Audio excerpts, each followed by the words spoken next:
तो शुरू करें। फ्लूइड, इसे प्रॉपर्टीज ऑफ मैटर कहा जाता है। एनसीईआरटी में इस नाम से है, प्रॉपर्टीज ऑफ मैटर। क्या क्या इसके अंदर चैप्टर हैं, पहले वो लिख लीजिए। इलास्टिसिटी, इसके बाद है फ्लूइड स्टैटिक, फ्लूइड डायनामिक,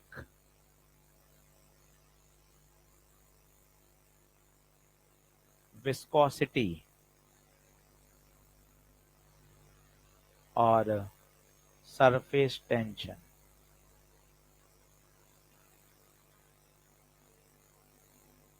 भाई साहब ये 5 हिस्से हैं इसमें, elasticity, fluid static, fluid dynamic, viscosity और सरफेस टेंशन। अगर हम बात करें परीक्षा की तो मिनिमम 2 से 3 क्वेश्चन हर साल पूछे जाते हैं।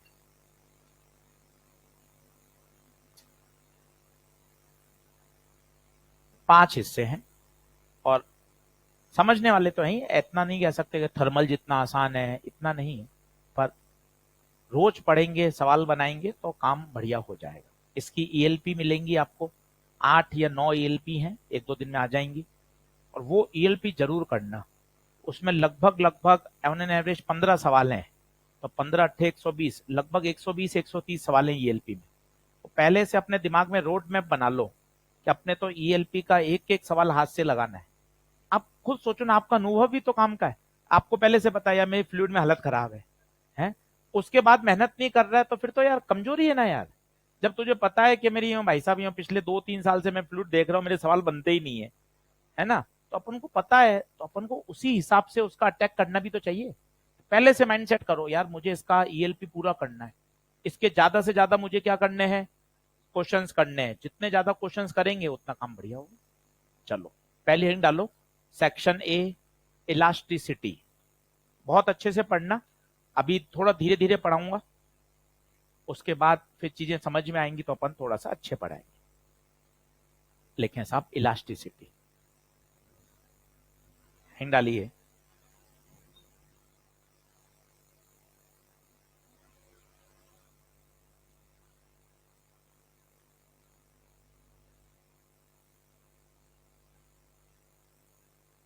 Stress and strain. आगे आगे फर्स्ट बेंच पे आजा।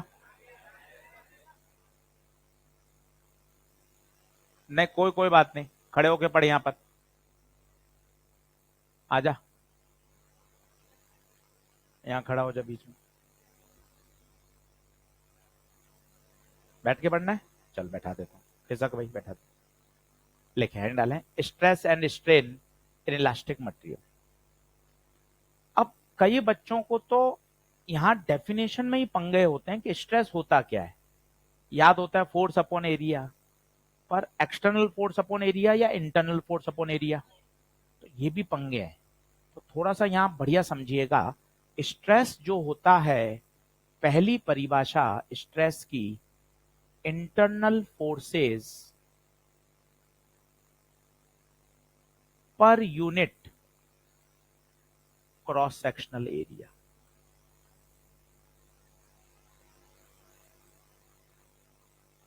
ध्यान दीजिए, स्ट्रेस हमेशा इंटरनल रीस्टोरिंग फोर्सेस के कारण पैदा होता है, बाहर वाले डिफॉर्मिंग फोर्स के कारण पैदा नहीं होता। हमेशा internal force per unit cross sectional area. अब सवाल ये होता है सर स्ट्रेस है क्या, सर होता क्या है? तो आप जरा ध्यान से देखिएगा, 3 तरह के स्ट्रेस होते हैं। पहले मैं आपको कहानी सुनाता हूं, होता क्या है। जब हम किसी बॉडी को डिफॉर्म करने की कोशिश करते हैं, चारों तरफ से बल लगा रहे हैं, डिफॉर्म कर रहे हैं, तो क्या होता है जब उसके अंदर डिफॉर्मेशन आता है तो उसके जो अंदर के इंटरनल फोर्सेस हैं वो वापस बॉडी को रिगेन करने की कोशिश करते हैं, क्योंकि बॉडी कैसी है, इलास्टिक। अगर बॉडी प्लास्टिक है, इनइलास्टिक है, या रसोई में गूथा हुआ आटा है या क्ले है, आटे को आप एक मुक्का मारो, डिफॉर्म हो गया, हो गया, वापिस रिफॉर्म कहां होता है? उसके अंदर स्ट्रेस नहीं है भैया, क्योंकि वो इलास्टिक मटेरियल ही नहीं है। क्ले से बच्चे खेलते हैं, दबा दिया, उसको शेप चेंज कर दिया, आप फोर्स लगा के उसको लंबा कर रहे हो, वापस वो अपनी शेप को रीगेन कहां कर रहा है, क्योंकि उसके अंदर इलास्टिक प्रॉपर्टी नहीं है।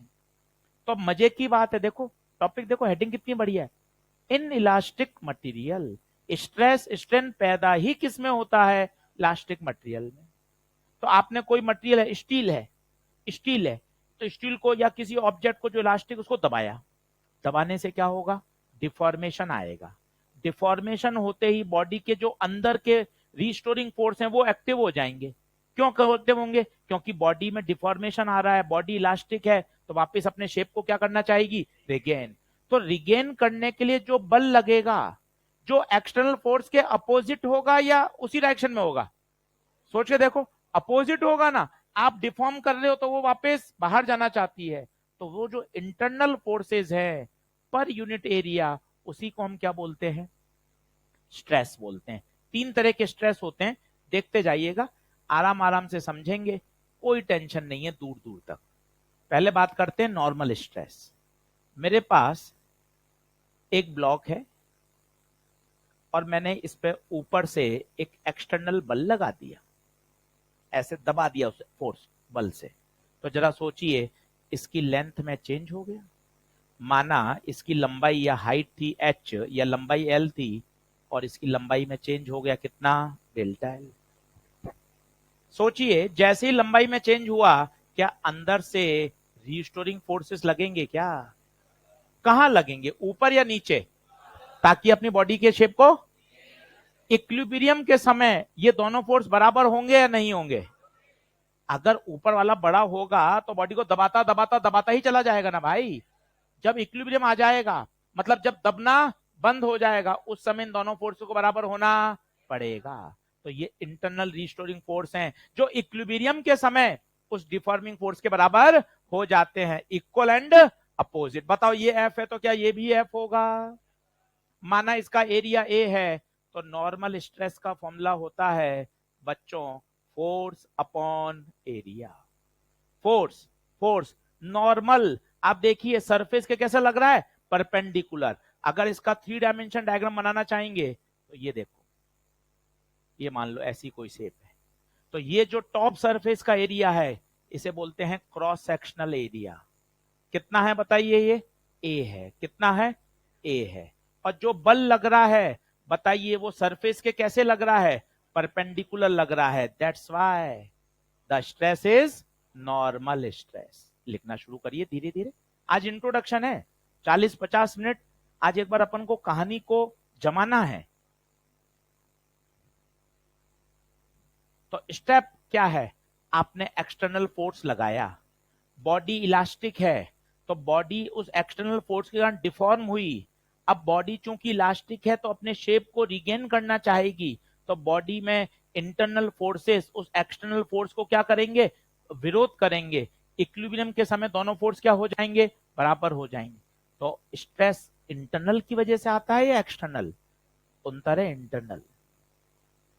क्ले में स्ट्रेस नहीं है, आप बल लगा रहे हो, आप उसको खींच रहे हो, पर उसके अंदर स्ट्रेस नहीं पैदा हो रहा, क्योंकि उसके अंदर कोई रिस्टोरिंग फोर्स ही नहीं है। गूथा हुआ आटा, आटे को गूंथ दिया माता जी ने, उस पर आप 2-3 मुक्के मार दो, तो मुक्के मारोगे, मुक्के के निशान छप जाएंगे, वापिस वो अपने शेप को रिगेन नहीं करता। कारण क्या है, क्योंकि वो इलास्टिक नहीं है। आपको कोई पूछे उसमें स्ट्रेस है क्या, उत्तर स्ट्रेस नहीं है। स्ट्रेस किसके कारण आता है, ड्यू टू इंटरनल फोर्सेस। बार बार सुनिए, स्ट्रेस कभी एक्सटर्नल के कारण नहीं आता, किसके कारण आता है, इंटरनल फोर्सेस। और internal forces per unit cross sectional area क्या कहलाता है, स्ट्रेस। अगर फोर्स 90 डिग्री पे लग रहा है सरफेस के तो नॉर्मल। जरा सोचिए, अगर मैं इसी ऑब्जेक्ट को नीचे से मैंने क्लैम कर दिया, क्लैम समझते हैं, नीचे से मैंने चिपका दिया इसको या कोई कील ठोक दी, और अब मैं इस पे टेंजेंशियल फोर्स लगा रहा हूं। क्या लगा रहा हूं, टेंजेंशियल फोर्स। सोच के देखिए, मोटी किताब जिसकी बाइंडिंग ढीली है, नीचे से आपने इसको एकदम चिपका दिया, अब आपने ऊपर से उस पर फोर्स लगाया, ऐसा क्या होगा, क्या वो अपने शेप को इस तरह से कर देगी क्या कि उसके अंदर थोड़ा सा डिफॉर्मेशन आ जाएगा, ट्विस्ट आ जाएगा? क्या वो ऐसे हो जाएगी क्या? मजे की बात है, ना लंबाई में चेंज हुआ, ना हाइट में, ना वॉल्यूम में, केवल क्या चेंज हुआ है? शेप, ट्विस्ट हो गया, ट्विस्ट हो गया। और इसे बोलते हैं शेयर स्ट्रेस। क्या बोलते हैं? Shear stress, force per unit area. कैसा फोर्स? कैसा force? Tangential force, tangential force. बहुत आज बेसिक बेसिक बातें हैं, और बढ़िया डेफिनेशन समझ लोगे तो मजा आ जाएगा। शेयर स्ट्रेस में आप देखिए, उस बल ने ना उसकी लंबाई, ना उसकी हाइट, ना उसका वॉल्यूम, कुछ भी नहीं बदला, केवल क्या कर दिया? शेप में उसको डिफॉर्म कर दिया, शेप डिफॉर्मेशन। मोटी किताब है, उसकी बाइंडिंग ढीली है, आप मोटी किताब है उस पर टेंजेंशियली फोर्स लगाओ, टेंजेंशियली फोर्स लगाओगे तो आप देखो नीचे वाला हिस्सा तो वही रहा, ऊपर वाले जो पन्ने हैं वो कहां चले गए? आगे चले गए। This is called shear stress. Force per unit area. कौन सा फोर्स? Tangential force. तीसरा, तो क्या आप एक में ही सारे समझा रहे हो? अरे कोई नोट्स थोड़ी ना बनाने हैं, अपन को तो चीजें समझ में आनी चाहिए, क्वेश्चन एकदम शानदार बनना चाहिए, डायग्राम बनाते चलो और लिखते चलो। तीसरा, गैसेस और लिक्विड में, गैसेस और लिक्विड में हम बात करते हैं साहब वॉल्यूम स्ट्रेस की। उसमें फोर्स पर यूनिट एरिया ना बोलकर उसको क्या बोलते हैं? प्रेशर। तो यहां डिफाइंड क्या होता है? Volumetric stress, pressure, P excess. Force upon area ही तो प्रेशर है। तो तीन तरह के स्ट्रेस पहले दिमाग में बैठाओ, तीन तरह के स्ट्रेस दिमाग में बैठाओ। एक है पहला नॉर्मल स्ट्रेस, जो उसकी लंबाई को चेंज कर रहा है, हाइट को चेंज कर रहा है। दूसरा है शेयर स्ट्रेस, शेयर स्ट्रेस में बल कैसा लगना चाहिए? टेंजेंशियल। गैसेस और लिक्विड में क्या परिभाषित करते हैं? Volumetric stress. आप चारों तरफ से बल लगा रहे हो, बल लगाने से वो कंप्रेशन हो रहा है, उसमें उसके वॉल्यूम में परिवर्तन आ रहा है, तो वहां बोलते हैं वॉल्यूमेट्रिक स्ट्रेस। और वहां फोर्स बटा एरिया ना लिखकर क्या लिखते हैं? प्रेशर। वॉल्यूमेट्रिक स्ट्रेस को जीवन भर ही किससे लिखा जाएगा? प्रेशर से। होता वही है, फोर्स अपॉन एरिया। और इसके वॉल्यूम में चेंज आ जाएगा। आप इसको ऐसे ऐसे डॉट डॉट बना सकते हैं। ये देखिए क्या हो गया, कंप्रेशन हुआ या एक्सपेंशन हुआ? देखिए कंप्रेशन हुआ, चारों तरफ से आपने क्या किया? उसको दबाया है, तो उसके वॉल्यूम कम होगा या बढ़ेगा? कम।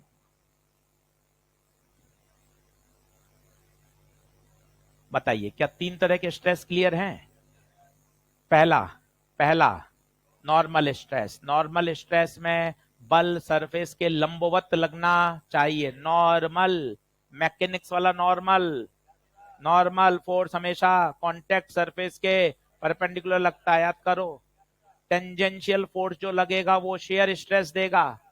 और चारों तरफ से गैसेस या लिक्विड में बात करेंगे तो वॉल्यूमेट्रिक स्ट्रेस की बात करेंगे। वॉल्यूमेट्रिक स्ट्रेस किसके रूप में मेजर किया जाता है? प्रेशर। बोलो क्या बात क्लियर है? ठीक है साहब। जैसे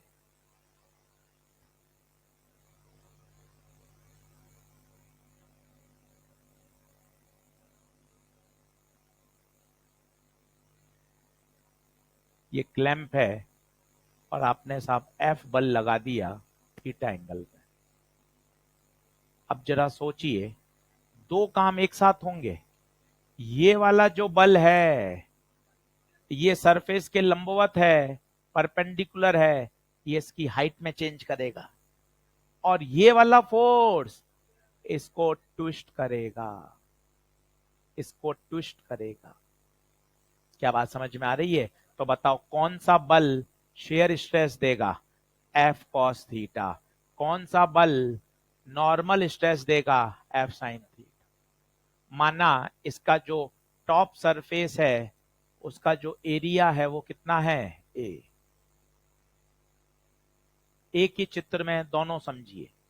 सामान्यतः सॉलिड्स में डिफाइन हम कर रहे हैं, लिक्विड्स और गैसेस के लिए तो ऑलरेडी कौन सा परिभाषित है, वॉल्यूमेट्रिक स्ट्रेस, प्रेशर। छोटी छोटी बातों में खेलें, फिर आप देखना क्या अलग ही माहौल बनेगा क्वेश्चन का। बेसिक बातों के साथ खेलें। अब यहां बल के दो कंपोनेंट कर लिए, एफ कॉस और एफ साइन। खुद सोचिए, एफ कॉस क्या टेंजेंशियल है या परपेंडिकुलर है? टेंजेंशियल है। एफ कॉस टेंजेंशियल है। एफ साइन कैसा है? परपेंडिकुलर या बोले नॉर्मल, नॉर्मल बल है। तो मैं आपसे यहां पूछूं नॉर्मल स्ट्रेस बताइए, तो आप क्या बोलोगे भाइयों? एफ साइन थीटा बटे ए।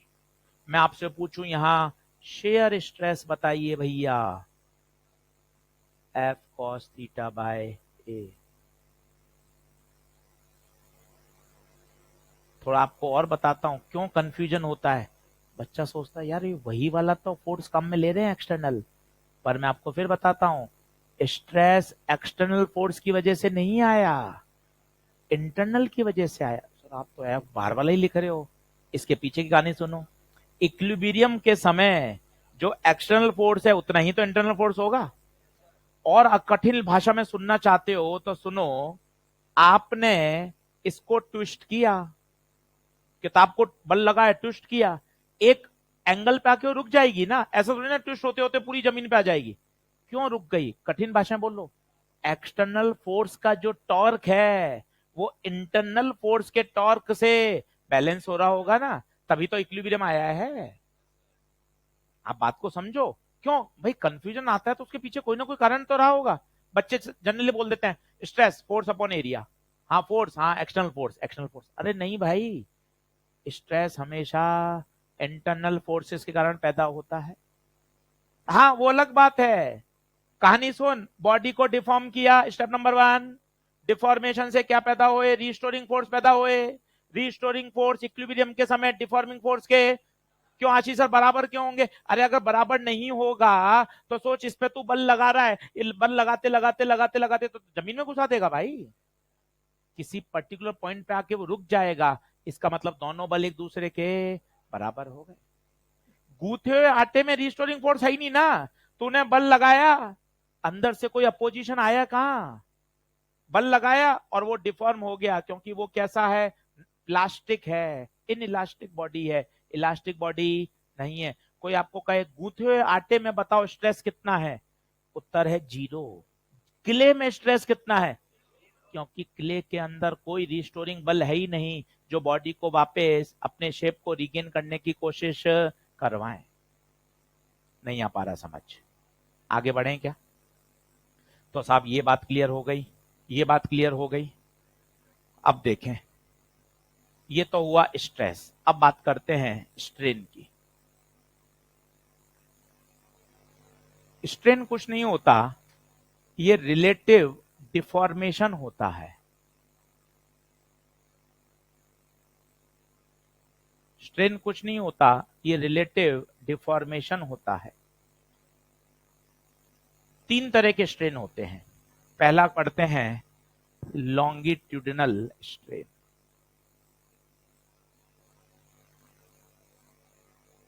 नॉर्मल स्ट्रेन भी आप कह सकते हैं इसे। देखिए, चित्र बना बना के बातों को समझिए, तब फील आएगी बढ़िया। ये ऑब्जेक्ट है साहब, ये आपने बल लगाया, बताइए कैसा बल है? नॉर्मल बल है, नॉर्मल स्ट्रेस पैदा करेगा। ये इसकी हाइट में परिवर्तन कर देगा। माना हाइट में परिवर्तन हो गया delta H, original height H. तो लॉन्गिट्यूडनल स्ट्रेन क्या? लॉन्गिट्यूडनल स्ट्रेन क्या? कितना डिफॉर्मेशन हुआ? Delta H. ओरिजिनल कितना था? H. This is called longitudinal strain.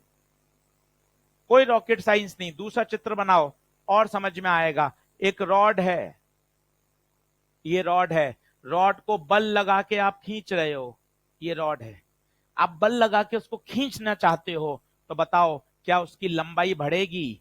Yes. माना लंबाई बढ़ गई, ये रॉड स्ट्रेच हो गई, लंबाई में खिंचाव हुआ डेल्टा एल। सर थोड़ा जूम कर दो। बिल्कुल भाई जूम कर ले, कोई टेंशन नहीं है। ये देख, फीलिंग कर, बात को समझ, तब मजा आएगा। रॉड, हाँ सर सॉलिड्स की बात कर रहे हो, बिल्कुल सही। एक एक शब्द को गंभीरता से समझ। रॉड की लंबाई एल, ये बल लगाया एफ, एफ बल लगा खींचा, कोई ब्लॉक लटका दिया, उस बल की वजह से उसमें क्या पैदा हो रहा है, खिंचाव। ये देख, यहां से दबाव आ रहा था तो कंप्रेस हो रहा था, यहां से खिंचाव आ रहा है, देख माना उसकी लंबाई में परिवर्तन डेल्टा एल। अब बता लॉन्गिट्यूडिनल स्ट्रेन क्या होगा, लॉन्गिट्यूडिनल स्ट्रेन क्या होगा, change in length upon original length, change in length upon original length. तो क्या हो जाएगा बताइए, delta L upon L, this is called longitudinal strain.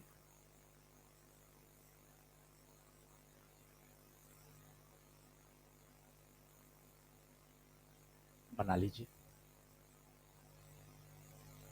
अब एक बढ़िया बात सुनिएगा, थोड़ा सा मस्त सेंटेंस है पर मजा आएगा आपको। क्या होता क्या है, स्टेप वो सुनोगे तो मजा आएगा। स्टेप नंबर 1, डिफॉर्मिंग फोर्स लगाया। ये देखना, बढ़िया बात है आज का concept of the day. Deforming force लगाया, डिफॉर्मिंग फोर्स की वजह से उसमें डिफॉर्मेशन पैदा हुआ, दैट इज स्ट्रेन, और उस स्ट्रेन ने क्या डेवलप किया, स्ट्रेस। ये रास्ता अपनाओ तो मजा आ जाएगा। पहला, एक्सटर्नल फोर्स लगाया, एक्सटर्नल फोर्स की वजह से स्ट्रेन आया, डिफॉर्मेशन आया, उस स्ट्रेन ने अगर बॉडी इलास्टिक है तो क्या पैदा किया, स्ट्रेस पैदा किया। ये है साहब रास्ता चलने का, डिफॉर्मिंग मोड्स का लगना। बात नंबर 2, उसमें स्ट्रेन का पैदा होना। स्ट्रेन का मतलब होता है विकृति, विकृति हो गई ना भाई, लंबाई एल थी बढ़ गई, उसकी हाइट ज्यादा थी कम हो गई, विकृति पैदा हो गई। स्ट्रेन मतलब विकृति। तो डिफॉर्मिंग फोर्स लगाया, विकृति पैदा हुई, उस विकृति की वजह से रिस्टोरिंग फोर्स पैदा हुए ताकि वापस अपने शेप को रिगेन किया जा सके, और इक्विलिब्रियम के समय वो जो रिस्टोरिंग फोर्स हैं वो उस डिफॉर्मिंग फोर्स के बराबर। क्या बातें समझ में आ रही हैं? ये हो गया साहब लॉन्गिट्यूडिनल स्ट्रेन। ठीक है सर, बहुत बढ़िया। अब बात करते हैं शेयर स्ट्रेन की। शेयर स्ट्रेन की बराबर आ जाओ, आराम से लिखो, बहुत आसान है इलास्टिसिटी।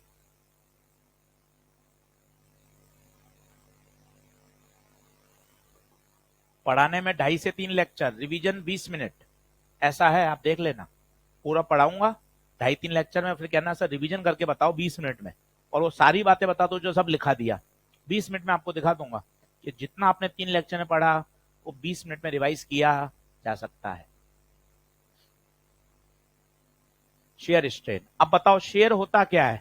पहला, शेयर आते ही क्या क्या आना चाहिए, टेंजेंशियल बल होना चाहिए, बॉडी में ट्विस्ट आना चाहिए, बॉडी की ना तो लंबाई बढ़ेगी ना ऊंचाई बढ़ेगी ना वॉल्यूम बदलेगा, क्या आएगा, उसका शेप बिगड़ेगा, बोले तो एक ट्विस्टिंग एंगल आएगा, वो देख ले। इतना बोलना आना चाहिए, तब तो क्या पढ़ने में मजा है। तो ठीक है काम चल रहा है सर, ऐसा मत करो। नीचे से बॉडी क्लैंप है, ये गुप्ता जी क्लैंप का क्या नाटक है, नहीं तो अगर बल लगाओगे तो बॉडी तो चल पड़ेगी ना। नीचे से क्लैंप है, किताब नीचे से चिपका दी तूने, बोल्ट लगा दिए, अब बल लगाएगा तो वो बल कहां करेगा, उसकी विकृति करेगा, और वो शेप क्या हो जाएगा उसका, थोड़ा सा बिगड़ जाएगा। ये बिगड़ गया, माना ये एंगल कितना है, थीटा।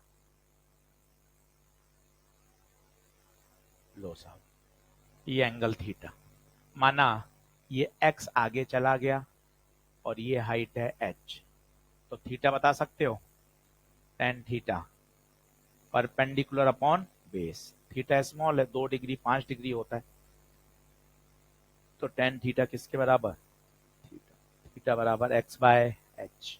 इसे बोलते हैं शेयर स्ट्रेन।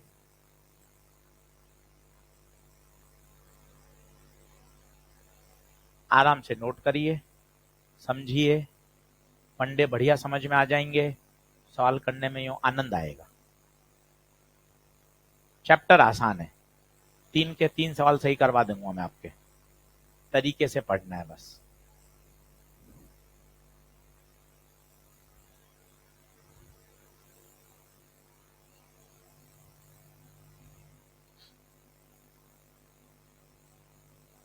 नहीं नहीं, प्लास्टिक में स्ट्रेन तो दोनों, स्ट्रेन में तो विकृति तो दोनों में आएगी, स्ट्रेस प्लास्टिक में नहीं आ सकता। बोलो सही है। तीसरा बताओ क्या होगा? Volumetric strain.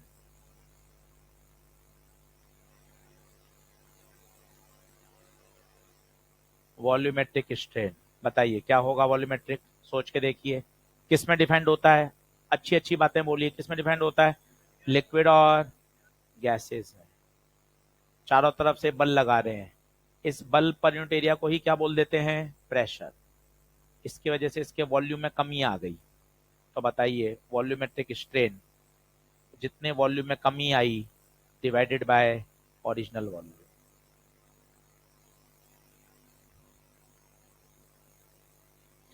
तो भैया 3 तरह के स्ट्रेस आ गए, 3 तरह के स्ट्रेन आ गए, फील कर लीजिए।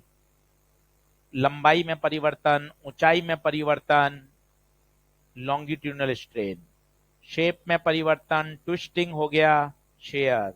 वॉल्यूम में बदल गया, वॉल्यूमेट्रिक। बात खत्म।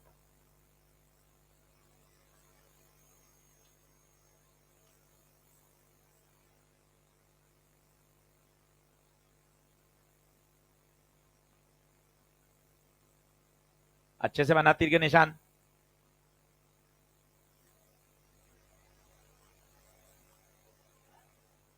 चलो आगे बढ़ें क्या?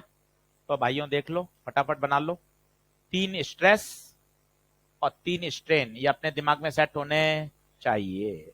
3 स्ट्रेस, 3 स्ट्रेन। कहानी वापस सुन लो। सॉलिड्स में प्लास्टिक सॉलिड हैं, इलास्टिक बॉडीज हैं। पहला स्टेप डिफॉर्मेशन, बल का लगना। डिफॉर्मेशन बल की वजह से उसमें विकृति का पैदा होना, वो विकृति बॉडी में क्या पैदा कराएगी? स्ट्रेस।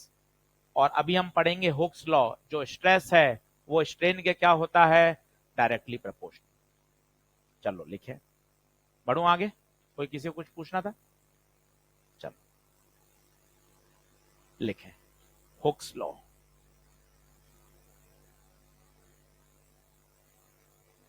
तो within Hooke's limit,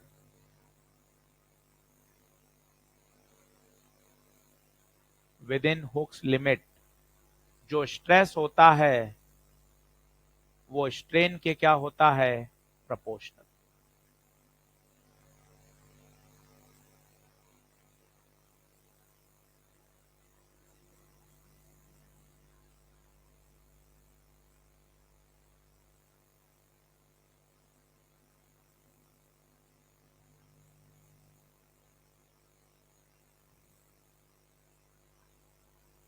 graph इसके आगे भी बनता है, वो अपन पढ़ेंगे भी।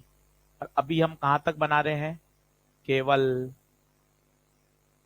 पी तक। पी कौन सा है? Hook limit.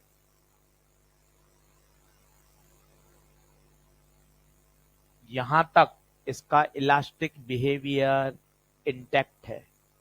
इसका मतलब इसके अंदर अगर आपने स्ट्रेस बॉडी को डिफॉर्म किया, बॉडी अपने शेप को 100% क्या कर लेगी?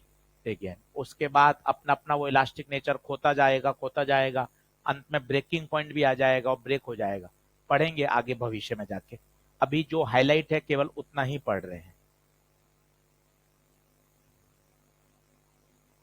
ये वाला हिस्सा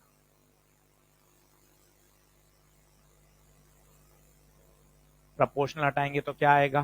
कांस्टेंट। उस कांस्टेंट को बोलते हैं मॉडुलस ऑफ इलास्टिसिटी।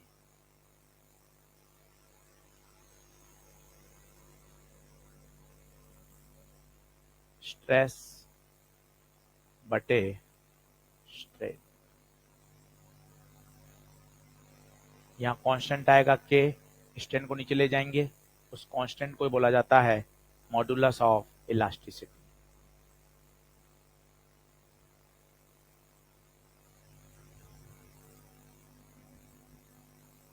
तीन तरह के होते हैं, आपको काफी समय से याद है, एक बार वो लिख लेते हैं, फिर धीरे धीरे क्वेश्चंस की तरफ बढ़ेंगे। पहला बताइए यंग मॉडुलस, दूसरा बताइए बल्क मॉडुलस, तीसरा बताइए मॉडुलस ऑफ रिजिडिटी, शेयर वाला। ये बोलिए यंग मॉडुलस में क्या होगा? जो फोर्स होगा वो सरफेस के परपेंडिकुलर लगेगा, नॉर्मल स्ट्रेस, लॉन्गिट्यूडनल स्ट्रेन पैदा होगा। बता दूं? चलो, हाँ जी, पी तब बिल्कुल देख विद इन हुक्स लिमिट।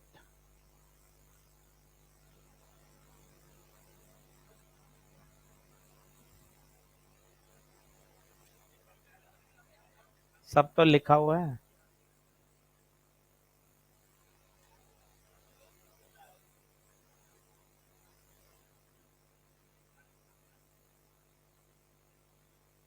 आगे फिर वो स्ट्रेस स्ट्रेन के प्रोपोर्शनल नहीं रहता, फिर वो अपना इलास्टिक बिहेवियर क्या करना करता है, खोना शुरू कर देता है। आगे पढ़ाएंगे।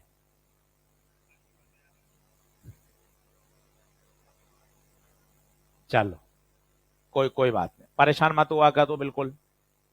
हाँ, लिखें यंग्स मॉडुलस, हाँ घबराएगा कोई नहीं। यंग्स मॉडुलस लिखें, यंग्स मॉडुलस। मंडे तक का काम है। मंडे को क्लास में स्ट्रेंथ कम चाहिए, तो कम करने का तरीका क्या है? वेव का होमवर्क चेक किया जाएगा, तो 20-25 बच्चे उस दिन अपन उड़ा देंगे, फिर टेस्ट लेंगे तो 15-20 बच्चे वापस, अपना मामला यूं फ्लूइड पे कंसंट्रेट हो जाएगा। सही है? तो मंडे वेव के फॉर्मूले, वेव के शॉर्ट नोट। सही बात है? चलो, यंग मॉडुलस। अब सभी लोग बोर्ड पे देखो, तीसरी बार डायग्राम बन रहा है, समझो, ये बार बार काम आएगा। ये तार, ये तार का, ये देखो ये क्या है, क्रॉस सेक्शन। ये गोला क्यों बना दिया आपने? कोई भी तार देखो आप, पतला भी तार देखो, मोटा तार देखो, अगर उसका क्रॉस सेक्शन देखोगे सर्कल होता है। कॉपर वायर देख लो, सर्कुलर क्रॉस सेक्शन है। क्या कहता है इसे? Circular cross section. ये देखो, माना इसकी लंबाई कितनी है, एल, ये बल लगाया एफ, बताए बल कैसे लग रहा है, उस क्रॉस सेक्शन के परपेंडिकुलर। तो बल खींचने से क्या इसकी लंबाई चेंज होगी? ये देखो लंबाई चेंज हुई, माना कितनी चेंज हुई, डेल्टा एल। अब सबसे पहले तो बताओ नॉर्मल स्ट्रेस कितना आएगा? नॉर्मल स्ट्रेस, कोशिश करो, फोर्स पर यूनिट एरिया। सोच क्रॉस सेक्शनल एरिया सर्कुलर है, तो पाई आर इसको लिखने में कोई शर्म? स्ट्रेन कौन सा आएगा? लंबाई वाला। लंबाई वाले को क्या बोलते हैं? लॉन्गिट्यूडनल। चेंज इन लंबाई बटे ओरिजिनल लंबाई, डेल्टा एल अपॉन एल। फिर यंग मॉडुलस, कोई भी मॉडुलस क्या होता है? स्ट्रेस बटे स्ट्रेन। मैक्सिमम सवाल इसी से सॉल्व हो जाएगा 5 में का। स्ट्रेस, उसके बाद स्ट्रेन, और दोनों का रेशियो। स्ट्रेस एफ बटे ए, डेल्टा एल बाय एल। तो यंग मॉडुलस आ गया एफ एल अपॉन ए डेल्टा एल। ये देख, और रटने की कोशिश मत करो, ऐसा ही प्रोसेस बनाओ, धीरे धीरे धीरे धीरे अपने आप ऐसा फ्लो में आ जाएगा। तो सोच में एफ एल बटा ए डेल्टा एल रटू, मत रटो, अपने तो ऐसा रटो, stress upon strain, stress force upon area. Normal stress क्यों लिख रहे हो? क्योंकि वो फोर्स दिए गए सरफेस के परपेंडिकुलर है। सर टेढ़ा मेढ़ा लग गया तो सवाल कराया था, उसका क्या कर देंगे, एक कंपोनेंट। अरे बोलो।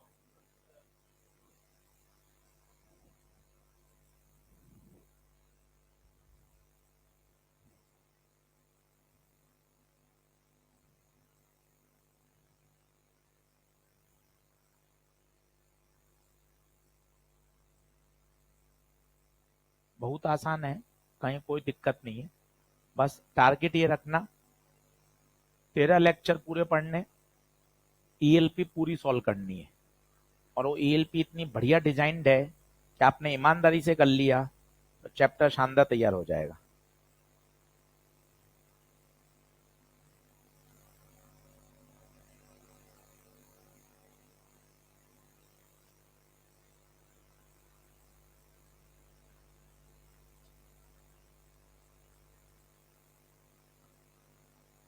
बोलो, बढ़े आगे।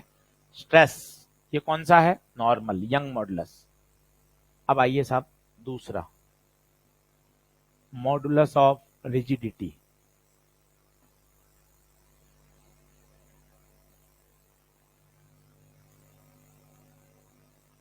Modulus of rigidity. अब पेन चलाने से पहले सब बातें पहले बोल लो, कॉन्फिडेंस आएगा। मॉडुलस ऑफ रिजिडिटी का मतलब होता है उसके शेप को बिगाड़ने वाला। तो पहला स्टेप बताओ, बल कैसा लगेगा, टेंजेंशियल या नॉर्मल? टेंजेंशियल। क्या लंबाई बदलेगी? क्या वॉल्यूम बदलेगा? ट्विस्टिंग एंगल आएगा। तो एक आएगा शेयर स्ट्रेस और एक आएगा शेयर स्ट्रेन। शेयर स्ट्रेन कौन सा, लंबाई वाला, एंगल वाला या वॉल्यूम वाला? एंगल वाला। ऐसे याद रखा करो, लंबाई वाला होता है लॉन्गिट्यूडनल, वॉल्यूम वाला वॉल्यूमेट्रिक, और एंगल वाला शेयर। तो पूरा चित्र बना लो, दिमाग में सेट करो। ये एफ, और यहां लिख दो एफ कैसा होना चाहिए, टेंजेंशियल। ये टेंजेंशियल। ये इसके शेप में विकृति आ गई, थीटा। ये चला गया आगे एक्स, ये है एच। तो सबसे पहले तो शेयर स्ट्रेस बताओ, एक एक पॉइंट ऐसे ही लिखो जब मैं बोल रहा हूं। शेयर स्ट्रेस फोर्स बटे एरिया। फोर्स कौन सा, टेंजेंशियल। इतना सिस्टमेटिक समझो। फिर shear strain, shear strain, shear strain क्या होगा, थीटा। थीटा होता है perpendicular upon base x by H. अब आएगा मॉडुलस ऑफ रिजिडिटी। कोई भी मॉडुलस रेशियो होता है किसका, स्ट्रेस बटे स्ट्रेन का। On the basis of stress and strain उनको तीन भागों में डिवाइड किया गया। लंबाई परिवर्तन हो रही हो यंग, वॉल्यूम परिवर्तन हो रहा हो लिक्विड और गैसेस में बल्क, और ट्विस्टिंग हो रही हो तो शेयर। ऐसे समझिए, आएगा तो सही, नहीं का तो कोई मतलब ही नहीं बनता।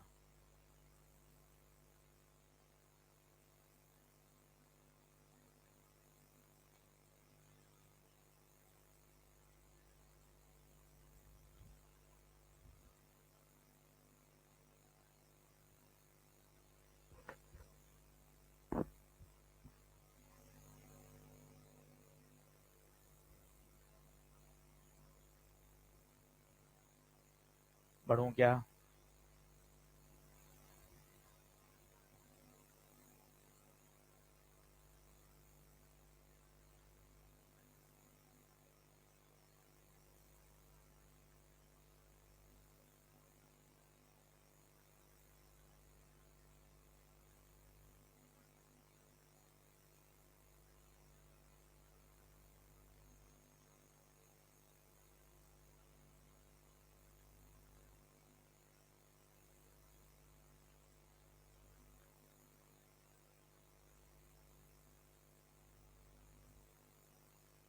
आया?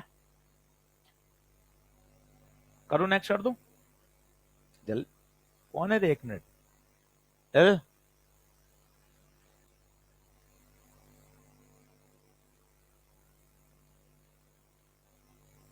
अभी ऐसे स्लाइड चेंज करना कोई रोकेगा नहीं कि हाँ सर छूट गया, कोई बात नहीं सर, मैं खुद मैनेज कर लूंगा। हाँ, स्लाइड चेंज करने को ऐसे नहीं बोलेगा सर नहीं लिखा, सिर्फ मन में क्या बोलना, कोई बात नहीं सर मैं खुद कर लूंगा, मैं धीरे लिख रहा हूं, अगली बार ध्यान रखूंगा। ऐसे मन में 2 बार सेंटेंस बोले और फिर वापस खुश हो गए। सही है, चलो। हाँ, अगले साल ध्यान रखूंगा। चलो, रोकेगा कोई नहीं। बल्क मॉडुलस ऑफ इलास्टिसिटी, तो ये परिभाषित किस में होता है, लिक्विड्स और गैसियस सिस्टम में। लिक्विड और गैसियस सिस्टम में। तो आपके पास एक गैस है या एक लिक्विड है, वॉल्यूम उसका V है, इनिशियल वॉल्यूम। ये इनिशियल वॉल्यूम आपका V है।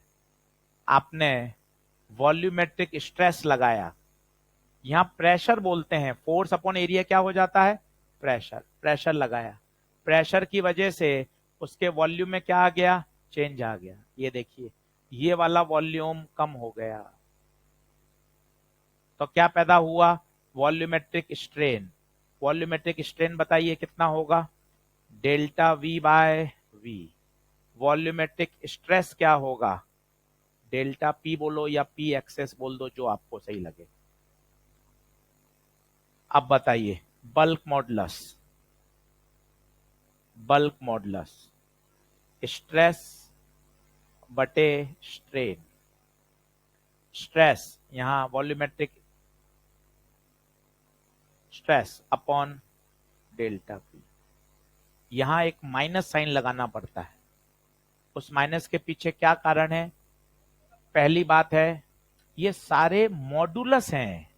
आपको सोचो ना, मॉडुलस पढ़ा ना मी 10वीं में, मॉडुलस, मॉड ले ले, मॉड ले ले, मॉड ले ले, मॉड लेने का मतलब पॉजिटिव उत्तर आना चाहिए। तो सारे ये मॉडुलस पॉजिटिव ही आएंगे, चाहे यंग मॉडुलस हो, चाहे बल्क मॉडुलस हो, चाहे मॉडुलस ऑफ रिजिडिटी, सबके नाम में मॉडुलस आ रहा है। तो सामान्यतः जब हम प्रेशर लगाते हैं तो उसके वॉल्यूम में कमी आती है, तो सोच प्रेशर लगाएगा तो वॉल्यूम कम होगा, तो डेल्टा वी तो नेगेटिव आएगा ना, क्योंकि final volume minus initial volume. तो ये माइनस आएगा और ये माइनस कंपनसेट हो जाएगा, अंतिम उत्तर वापस क्या आ जाएगा, पॉजिटिव। इसलिए एक माइनस साइन लगा जाता है ताकि हमेशा bulk modulus, young modulus, modulus of rigidity की वैल्यू हमेशा क्या है, पॉजिटिव। तो उसको कंपनसेट करने के लिए ये लगाया जाता है। बल्क मॉडुलस को अगर उल्टा कर देते हैं तो एक नई टर्म आती है जिसे बोलते हैं कंप्रेसिबिलिटी। दो तीन प्रोसेस के बल्क मॉडुलस आपको पता है, मैंने आपको याद भी कराए थे। आइसोथर्मल का बल्क मॉडुलस पूछा गया है पी, एडियाबैटिक का बल्क मॉडुलस गामा पी, याद करिए, ये याद होना चाहिए। इसका उल्टा करते हैं तो मिलती है एक नया फैक्टर, कंप्रेसिबिलिटी। तो कंप्रेसिबिलिटी कभी आ जाए तो कुछ नहीं करना, बल्क मॉडुलस का क्या कर दो, उल्टा।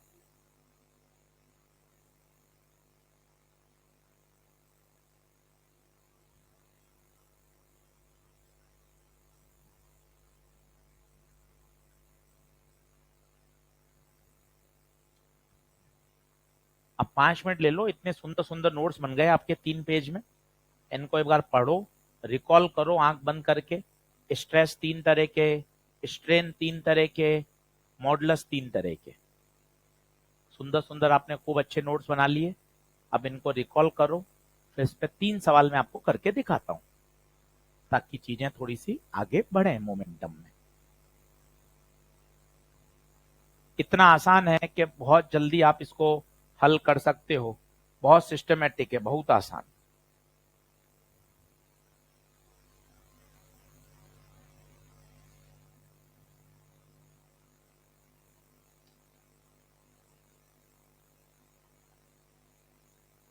पांच मिनट एकदम ईमानदारी से पढ़ लीजिए, फिर मैं आपसे पूछता हूं।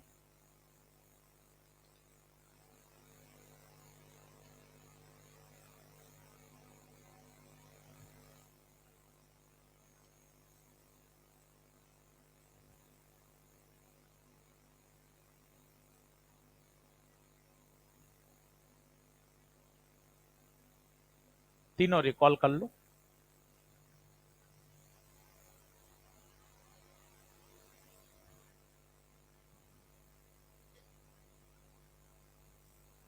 मंडे को छुट्टी लेनी है, ध्यान रखना, पकड़ा जाएगा, होमवर्क चेक होगा, वेव का शॉर्ट नोट। हाँ, ध्यान रखना। चलो, हाँ जी, कौन सुनाएगा, पीछे भैया। हाँ, बता सकते हो कोई स्ट्रेस, कौन सा वाला, चलो बोलो, तेज खड़े होके बोलो। Longitudinal strain delta L by L, और कौन सा स्ट्रेन, टेंजेंशियल स्ट्रेन तो मैंने कहीं लिखा है, शेयर स्ट्रेन, हाँ, shear strain theta X by H, और volumetric strain change in volume upon original volume. कोई भी मॉडुलस क्या होता है, stress upon strain. Young modulus चाहिए, स्ट्रेस अपॉन स्ट्रेन। स्ट्रेन कौन सा वाला, लंबाई वाला, दिमाग में ऐसे याद करो, लंबाई वाला स्ट्रेन, लॉन्गिट्यूडनल स्ट्रेन, शेप वाला स्ट्रेन शेयर स्ट्रेन, और वॉल्यूम वाला strain volumetric. Young modulus defined होता है लंबाई वाले स्ट्रेन में, बल्क मॉडुलस लिक्विड और गैसेस में, शेप में विकृति होगी मॉडुलस ऑफ रिजिडिटी। ऐसा 4-5 बार रिकॉल करोगे याद आ जाएगा। बोलो शुरुआत करें सवाल से, चलिए।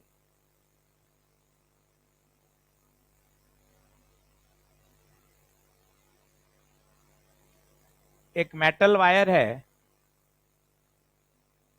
जिसका क्रॉस सेक्शनल एरिया ए है, और उस मेटल वायर की सहायता से 2 ब्लॉक लटका दी हैं, एक M और एक 2M। आपसे पूछा गया है stress produce in the wire बताइए।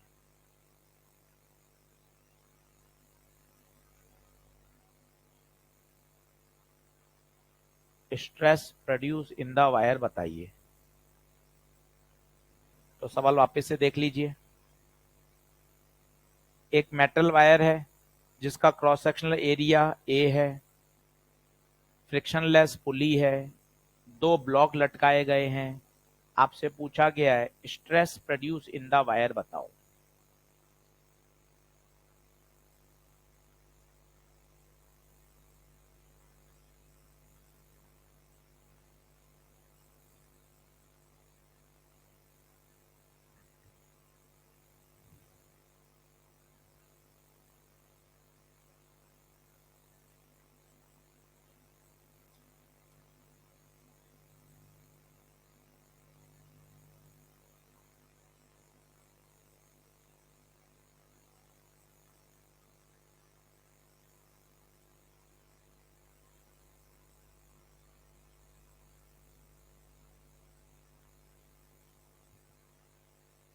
हाँ जी, कितना?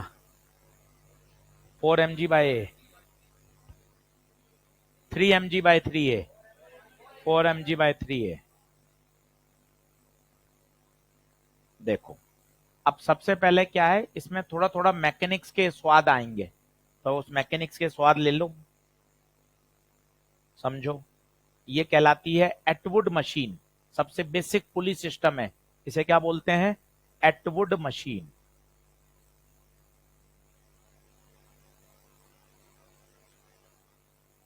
देखो, ये सबसे बेसिक है। यहां नीचे लगाया mg, यहां लगाया 2 mg। रस्सी में क्या पैदा हुआ? तनाव। 2m भारी है, नीचे जाएगा, m हल्का है, ऊपर जाएगा। दोनों एक ही रस्सी से जुड़े हुए हैं, एक्सलेशन सेम रहेगा। अब इक्वेशन बनाओ, 2m की, नीचे जा रहा है 2 mg - t, दुनिया का हर बल ma, m नहीं 2m। m का बनाओ, m का, तो नीचे ऊपर जा रहा है t - mg बराबर ma। दोनों को ऐड कर दो, तो t से t कटा, 2 mg - mg बराबर 3ma, तो mg बराबर 3ma, तो a बराबर आ गया g/3। ये तो है मेथड नंबर 1 a निकालने का। मेथड नंबर 2, मेथड नंबर 2 ये कहलाता है net driving force, net driving force upon total mass. Net driving force, देखो ड्राइविंग क्या होता है वो समझो। जैसे यहां से 2 mg लग रहा है और यहां से mg लग रहा है, तो डोमिनेट कौन कर रहा है? 2 mg। ड्राइविंग कौन है? ड्राइविंग 2 mg नहीं है, 2 mg - mg है। 2 mg तो इधर ले जाना चाहता था, mg इधर ले जाता था, तो जीतेगा कौन? 2 mg। और दोनों विपरीत दिशा में, एक इधर ले जाना चाहता है, एक उधर ले जाना चाहता है, तो घटा दिया। Upon total mass 2m + m, तो mg/3m, तो ये आ गया g/3। ये दूसरा तरीका। तीसरा तरीका, एटवुड मशीन चूंकि सबसे पॉपुलर होती है, मैक्सिमम सवाल एटवुड मशीन के पुराने पेपर में आए हुए हैं, तो इसका फॉर्मूला कई बच्चे सीधा याद करते हैं, M2 minus M1G upon M1 plus M2, और T होता है 2M1 M2 upon M1 plus M2 into G। आपकी मर्जी पड़े जो काम में लो, आना सब चाहिए। ये है बिल्कुल देसी तरीका, कभी भी कभी कोई नहीं बोलता, समीकरण बनाए अपने आप उत्तर आएंगे। दूसरा है, ये हर समय लागू होता है, net driving force upon total mass, ये सिर्फ और सिर्फ इसी इसी तरह के क्वेश्चन में लागू होगा, जिसे बोलते हैं एटवुड मशीन। आप ओरली भी कर सकते हैं, बड़ा मास माइनस छोटा मास, 2m माइनस m, m नीचे 3m g/3। तनाव निकाल सकते हैं यहां से, m1 है m, m2 है 2m, तो तनाव 2m अपॉन 3m इंटू जी, m से m कटा, तनाव आ गया 4mg/3। यहां से भी आ सकता था, इस a को उठाकर किसी भी समीकरण में रख दें, equation number 1, equation number 2, a को इक्वेशन 2 में पुट कर दें, तो ये हो जाएगा T माइनस एम जी बराबर एम ए है g/3, mg को वहां ट्रांसफर कर दो, तो mg प्लस mg/3, तो 4mg/3। परीक्षा में तीनों से मत कर देना, हाँ किसी एक से करना है। तीनों इसलिए बताने जरूरी है, पहला बताते हैं बच्चा, अरे मुझे तो छोटा मेथड आता है, तो इसलिए तीनों बताते हैं, अरे अपन को भी आता है भाई, हाँ नहीं तो क्या होता है, एक मेथड होता, अपन को तो ये वाला आता है, ये मेथड जल्दी है, तो कोई सब बराबर है, सब जो मेथड आप जानते हो ऑलरेडी सब जानते हैं, इसलिए ऐसे कोई शॉर्ट ट्रिक नहीं है, इसलिए परेशान मत होइए। बेसिक आना चाहिए, वो हमेशा आना चाहिए। दूसरा है net driving force upon total mass, और तीसरा है एटवुड मशीन का सीधा सूत्र। एटवुड मशीन का सीधा सूत्र याद करने में भी भलाई इसलिए है क्योंकि नीट लेवल पर एटवुड मशीन बहुत ज्यादा आई हुई है। अपन पुली पुली खूब पढ़ते हैं, आप देखना पिछले साल की कॉपी, मेरे खुद की नोट्स की कॉपी, मास्टर प्रो 1 की, खूब पुली के सवाल कराए हैं, पर आप एक बार पिछले 20 साल के सवाल देखना, नीट में 2 बार पुली का सवाल आया है बस। और क्या पुली पुली, वो क्या एक माहौल बनाना पड़ता है ना, एनएलएम पुली पुली, नहीं तो क्या होगा, हम 10 सवाल ही कराएंगे यार, पिछले साल में तो 50 सवाल कराए हैं मास्टर ने यार। तो आधी बातें तो इसलिए पढ़ानी पड़ती हैं अदर देन नीट। अगर आप 20 पुराने 20 साल के पेपर देखना ईमानदारी से, एक बार देख लेना, पुली पुली के सवाल 2 प्रश्न मिलेंगे बस। रिवीजन क्लास आप देखना, जब मैं मार्च अप्रैल में लूंगा रिवीजन क्लास, केवल 4 प्रश्न कराऊंगा पुली के, 50 की जरूरत ही नहीं है ना, 50 तो सिर्फ एक फिजिक्स की सोच पैदा करने के लिए कराए जाते हैं। इंक्लाइन पर 2 पुली हैं, 4 पुली हैं, कंस्टेंट है, ताकि फिजिक्स डेवलप हो, बच्चे की सोचने की शक्ति डेवलप हो, इसलिए पढ़ाया जाता है। पर जब नीट की बात करेंगे, क्रैश कोर्स की क्या रिवीजन कराना है, तब तो वही वही शब्द बोले जाएंगे जिससे 5 मई का पेपर सॉल्व हो जाए। बोलो तनाव आ गया। अब पूछा क्या है उसने, स्ट्रेस। स्ट्रेस बताओ क्या होता है, फोर्स पर यूनिट एरिया। रस्सी में कौन सा बल है, तनाव बटे एरिया। तनाव कितना आया, 4mg/3 बटे ए।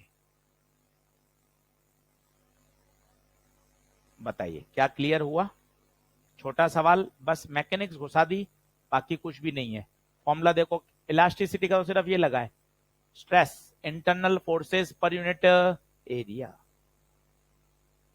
इलास्टिसिटी का तो सिर्फ इतना सा लगा है, बाकी तो शुद्ध रूप से क्या लगा है, मैकेनिक्स।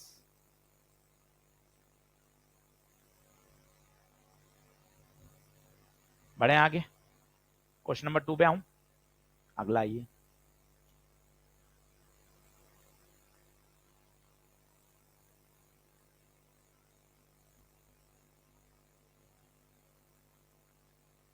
या 2 का 4 कर दिया तूने, काटा है, गजब भी करते हैं।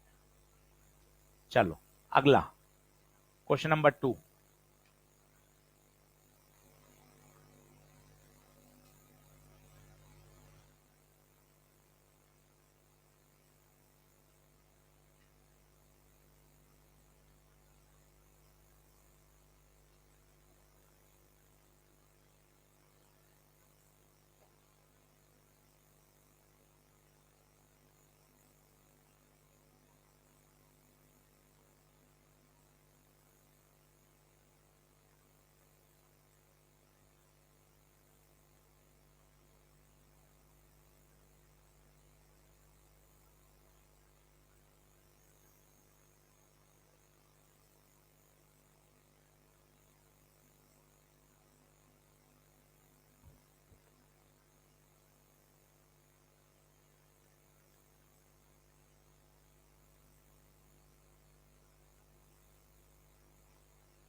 रेडियस का वायर का रेशियो ए, लंबाई का रेशियो बी, यंग मॉडुलस का रेशियो सी, और आपसे पूछा है find ratio of increase in length, increase in length of steel to the brass.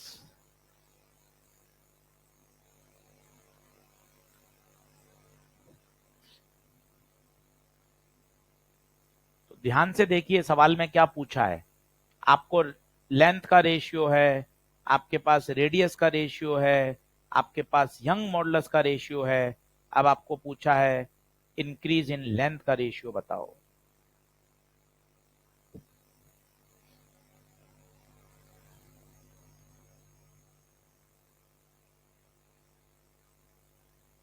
पंद्रह मिनट आपके पास है।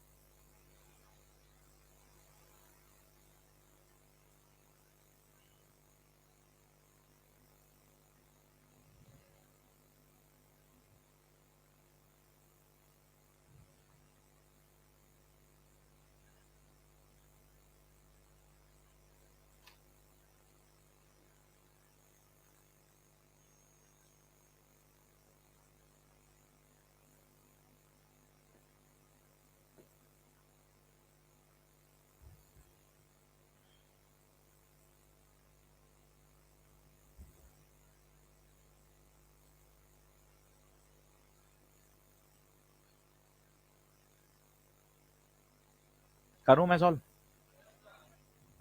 उत्तर किस में आएगा? ए, बी और सी में।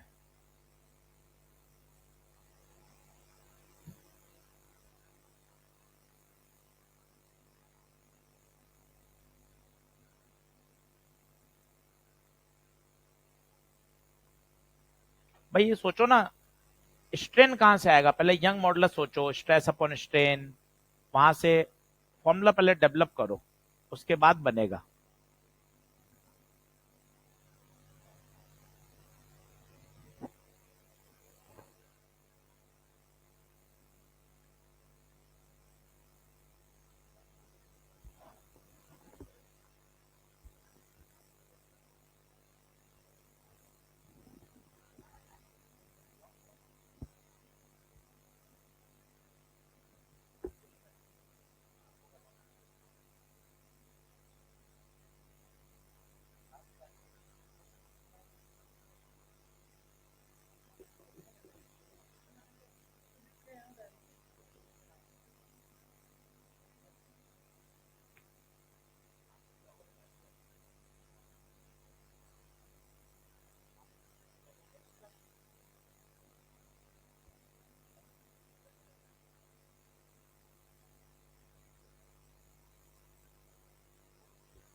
हाँ जी,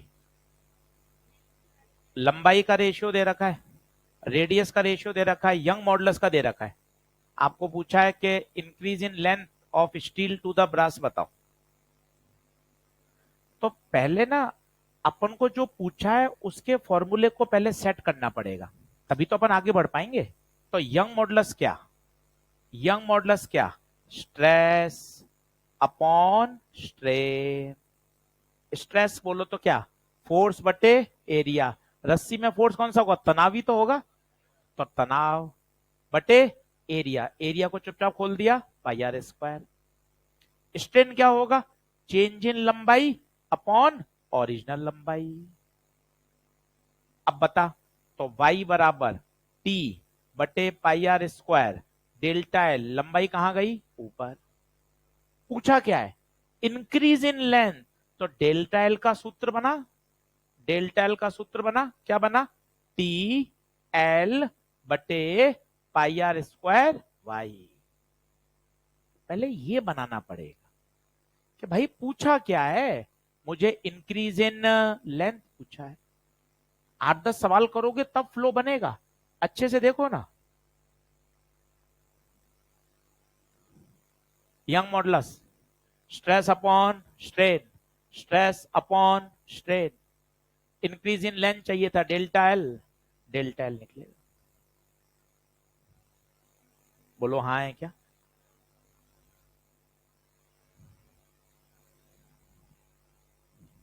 अब देखो, अब भी मजा है। पाई तो काट ही दो, लंबाई पता है, आर पता है, वाई पता है, तनाव, तनाव भी मजे आएंगे। इसमें तो 2 mg आएगा, इसमें तनाव ब्रास की रस्सी का, और यहां स्टील में तनाव पूरा आएगा ना, इसका mg प्लस इसका 2 mg, टोटल 3 mg। तो तनाव इन स्टील वायर 3 mg, तनाव इन ब्रास वायर 2 mg। खतरनाक सवाल है, एक ही सवाल में सब कुछ आ गया है। अब फॉर्मूला आ गया, इस फॉर्मूले को आगे ले लो।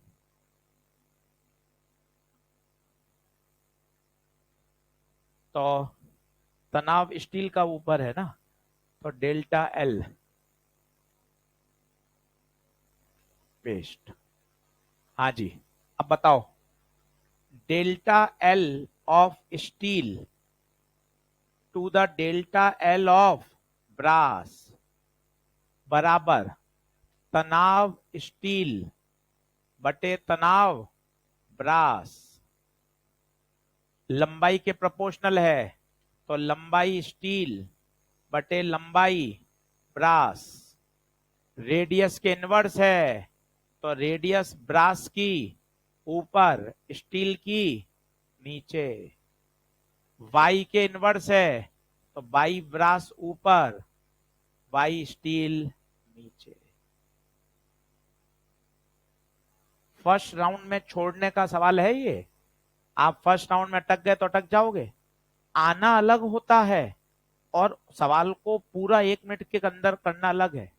ये है ललचाने वाला सवाल कि हाँ यार हो जाएगा हो जाएगा, और आपको पता चल रहा है कि यार टी का रेशियो, एल का रेशियो, आर का रेशियो, वाई का रेशियो सब रखने हैं, और कहीं भी आपने जल्दबाजी करी, ये उल्टा सीधा हुआ, टाटा बाय बाय हो जाएगा, सी यू लाला।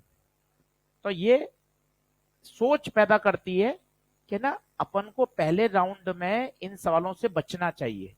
पहले राउंड में तो वो करो जो 30 सेकंड 40 सेकंड में देखे दिखाए सवाल हैं, लैंग्वेज पड़ी हुई है, सही अटेम्प्ट पता है, उनको निपटाओ। अब बताओ, स्टील का तनाव कितना था? स्टील का 3 mg, ब्रास का 2 mg, लंबाई का रेशियो स्टील बटे ब्रास, स्टील बटे ब्रास बी, रेडियस का रेशियो 1/a होगा, उल्टा है, इसका भी 1/c, ये कटा 3/2 बी ए स्क्वायर सी, तो 3b/2a²। बोलो, नहीं आई बात समझ?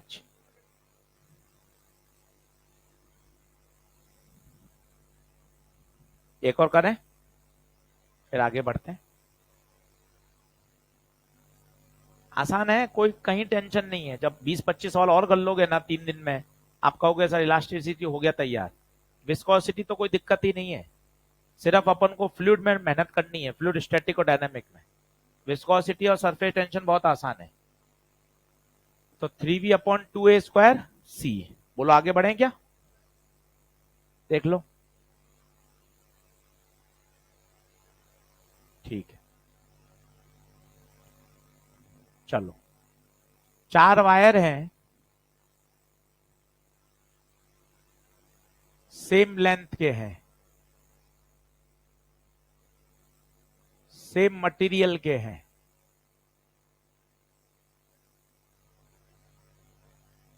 और ग्राफ खींचा गया है लोड वर्सेस एलोंगेशन। लोड का मतलब होता है फोर्स, एक्सटर्नल फोर्स।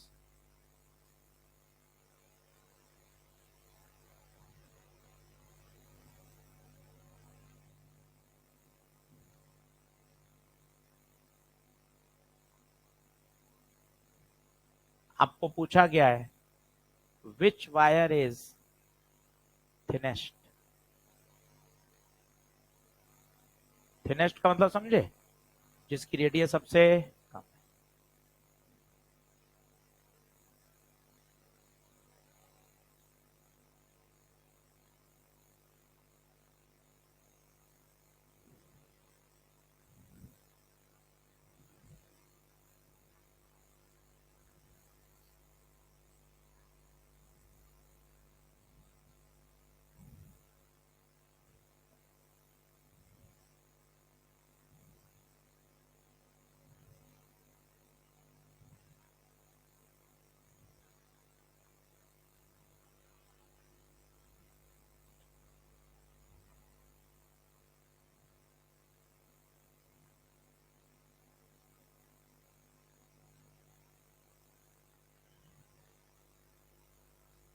करना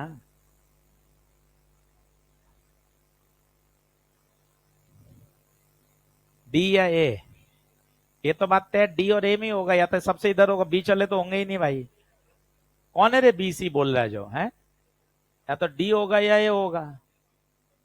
कितने अनुभव और चाहिए तुम्हें, उत्तर तो इधर पार या उस पार होगा, बीच का तो हो ही नहीं सकता।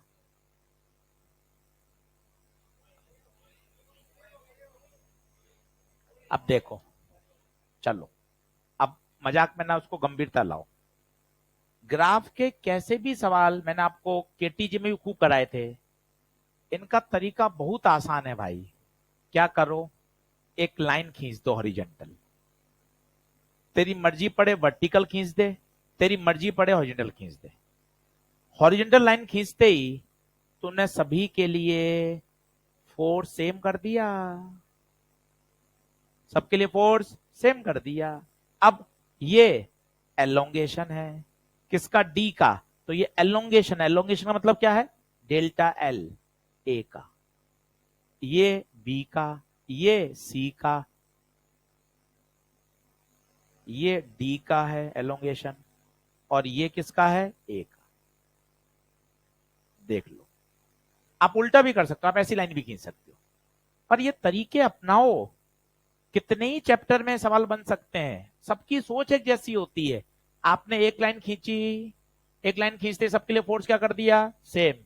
यहां फोर्स है तो फोर्स सेम हो गया। यहां कौन है, एलोंगेशन, एलोंगेशन होता है कितनी लंबाई चेंज हुई, डेल्टा एल। ये डी था, ये डी था, डी ग्राफ, तो डी आया। ये ए था तो ए आया। अब ग्राफ से देखने पर पता चला, ग्राफ से देखने पर पता चला डेल्टा एल ए सबसे ज्यादा है। फिजिक्स तो लगाई नहीं, फिजिक्स तो बोलकर लगाएंगे, ये तो ग्राफ से पता चल रहा है। आगे जाने पर वैल्यू बढ़ती है ना बेटा, तो सबसे ज्यादा कौन है, डेल्टा एल का ए। देख लो, ए का डेल्टा एल सबसे ज्यादा है। अभी तो फिजिक्स का पी भी नहीं लगाया, अभी तो बेसिक लगाया कि भैया आगे जाने पर वैल्यू बढ़ती है तो डेल्टा एल ज्यादा। बोलो हाँ है क्या। अब लगाओ फिजिक्स। जैसे आपको पता चला वायर है, Young modulus, stress upon strain, चिल्लाओ, स्ट्रेस फोर्स बटे एरिया, एरिया मतलब पाई आर स्क्वायर, स्ट्रेन चिल्लाओ change in length upon original length. दिमाग में से चलना चाहिए, घर जाके आपको यही तो सोचना है कि मैं एक साथ तीनों बोल सकूं। लंबाई वाला स्ट्रेन, शेप वाला स्ट्रेन, वॉल्यूम वाला स्ट्रेन। लंबाई वाले में यंग मॉडुलस डिफाइंड होता है, स्ट्रेस बटे स्ट्रेन। स्ट्रेन कौन सा, लंबाई वाला। अब देखना क्या कह रहा है वो, क्या कह रहा है, सेम लेंथ एल काट, सेम मटेरियल वाई काट, तूने फोर्स सेम कर दिया एफ काट, वाई काट। अब बता क्या बचा, यहां तो बचा वन, यहां बचा one upon R square delta L, उधर ले जाओ। तो R square is inversely proportional to delta L, इसको इधर ले गए। जिसका डेल्टा एल ज्यादा होगा उसका रेडियस कम होगा, और जिसका रेडियस कम होगा वो थिनेस्ट होगा। सोचो, लॉजिकली सर ये क्या कर दिया सर। अरे मैं बता रहा हूं, क्यों परेशान क्यों हो रहा है? वाई क्यों काटा? मटेरियल सेम, सब कॉपर के बने हुए हैं। Young modulus depend on the material. L, सभी की लंबाई सेम है। एफ, तुमने फोर्स को सेम कर दिया। पाई कांस्टेंट है, तो यहां तो 1 बचा, यहां आर स्क्वायर बचा, और डेल्टा एल, आर स्क्वायर को वहां भेज दिया, तो R square is inversely proportional to delta L. जिसका डेल्टा एल ज्यादा होगा उसका रेडियस कम होगा। हो गया सवाल? किसकी डेल्टा एल ज्यादा है? ए का। डेल्टा एल ए का सबसे ज्यादा है, तो रेडियस ए का सबसे कम। जिसका रेडियस कम वो थिनेस्ट, आंसर होगा ओ ए। बोलो, तीनों ही सवाल दमदार हैं, एक भी हल्का सवाल नहीं किया है। पर धीरे धीरे ऐसे सवाल करते जाओगे तो बेस मजबूत होता जाएगा, चैप्टर की ग्रिप मजबूत होती जाएगी। भाई अच्छा तो करना ही है ना, ये तो अपन सब इस बात पे तो एग्री ही है, ये सर बढ़िया ही करना है सर। आप कुछ ऐसा करो जादू के बढ़िया हो जाए, तो मैं कर दूंगा, चिंता क्यों कर रहे हो? हाँ, अभी चले हम बढ़े आगे, जल्दी आओ फटाफट।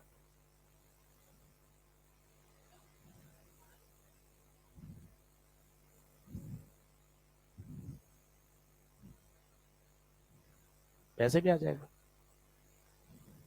चलो।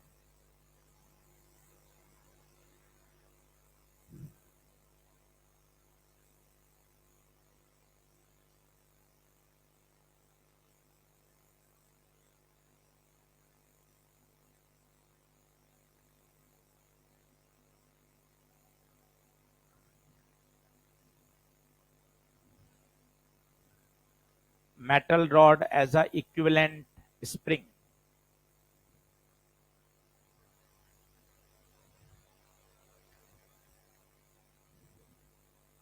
चलो, अब सुनना भाइयों अच्छे से ध्यान से। टॉपिक क्या है?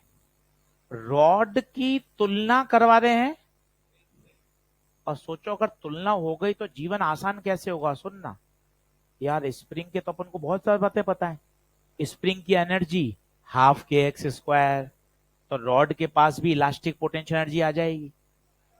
स्प्रिंग के सीरीज पैरेलल भी याद है, स्प्रिंग के सीरीज पैरेलल रेजिस्टेंस से उल्टे चलते हैं।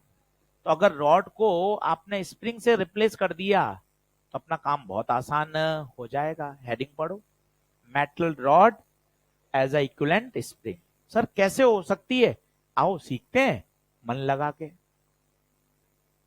ये स्प्रिंग है भैया, ये स्प्रिंग अपनी नेचुरल लेंथ पर है, आपने इसको बल लगा के खींचा, बल लगा के खींचने से इसमें क्या आ गया? एक्सटेंशन आ गया। सोचो एक्स एक्सटेंशन आ गया, तो के एक्स कहां लगेगा?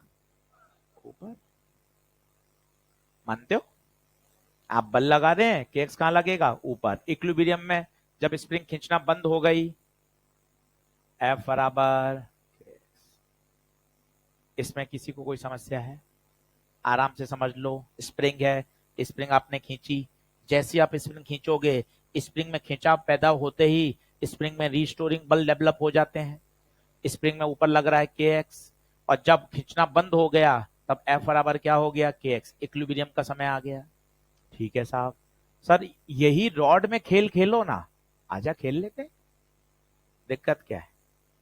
ये रॉड, ठीक है साहब, रॉड की लंबाई मान ली आपने एल, ये बल लगाया एफ, बल लगाने से क्या इसकी लंबाई में वृद्धि होगी?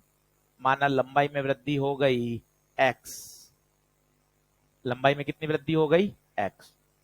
सेम सेम चल रहा है, एफ खींचा, लंबाई में वृद्धि हुई, लंबाई में वृद्धि हुई, क्या इसमें रीस्टोरिंग पैदा होगा? कहां लगेगा रीस्टोरिंग? ऊपर। मानता है? ठीक है, अब सुनता जाना। यंग मॉडुलस, बोलो चिल्लाओ। स्ट्रेस अपॉन स्ट्रेन, स्ट्रेस बोलो फोर्स बटे एरिया। स्ट्रेन बोलो। चेंज इन लेंथ x है, चेंज इन लेंथ बटे l। डेल्टा एल नहीं, मैंने जानबूझ के इसको चेंज इन लेंथ को कितना मान लिया, x। तो y बराबर एफ एल अपॉन एक्स ए। एफ को यहां रखो, बाकी सबको वहां भेज दो। वाई ए बटे L into x. Compare compare खेल लो। बल बल बराबर बराबर पूरा ब्रैकेट एक्स एक्स, तो के की जगह वाई ए बटे एल। This is comparison. तो स्प्रिंग का के की जगह आप वाई ए बटे एल लिख सकते हो। तो आपने रॉड हटा दी और रॉड की जगह क्या लगा दिया, स्प्रिंग। इससे फायदा क्या मिला, जो जो आपके स्प्रिंग के उत्तर हैं वो सारे के सारे यहां भी लागू हो जाएंगे। Elastic potential energy, series combination of spring, यहां पढ़ेंगे series combination of rod, parallel combination of rod, सारी बातें खटाखट सॉल्व हो जाएंगी। केवल आपको वाई ए बटे एल की जगह क्या लिखना है, के।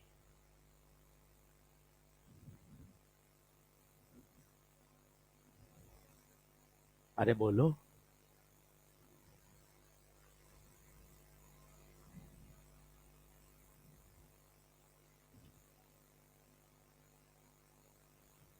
तो भाई चैप्टर बहुत आसान है। आज इंट्रोडक्शन था, घर जाके ईमानदारी से पढ़ना है। 2 प्रॉमिस रोज करने हैं, 13-14 दिन रोज आना है। और ईएलपी जब मिलेगी पूरी पूरी सॉल्व करनी है, साथ साथ बने रहना है। फ्लूइड अपना आर पार तैयार करना है। कोशिश करनी है कि फ्लूइड अपन को ऑप्टिक्स, थर्मल, एसएचएम वेव से भी आगे ले जाना है, बढ़िया। और कर लोगे, ठान लोगे तो हो भी जाएगा। इंपॉर्टेंट होता है ठानना, इंपॉर्टेंट होता है जज्बा, कि निश्चय कि नहीं यार मुझे करना ही है सर, मेरे पास कोई चॉइस नहीं है। ठीक ठाक हो जाएगा, बन जाएगा, उसमें नहीं है, बेहतरीन करना है। सही है क्या? चलिए, तो कल इससे आगे बढ़ेंगे। धन्यवाद। मंडे को छुट्टी रहेगी। मंडे को छुट्टी क्यों रहेगी? क्योंकि वो वेव के शॉर्ट नोट चेक किए जाएंगे। तो एकदम खबरदार होकर ही आइए। सामान हो तो आइए, सामान नहीं हो तो घर रहिए। सही है। वेव वेव के शॉर्ट नोट्स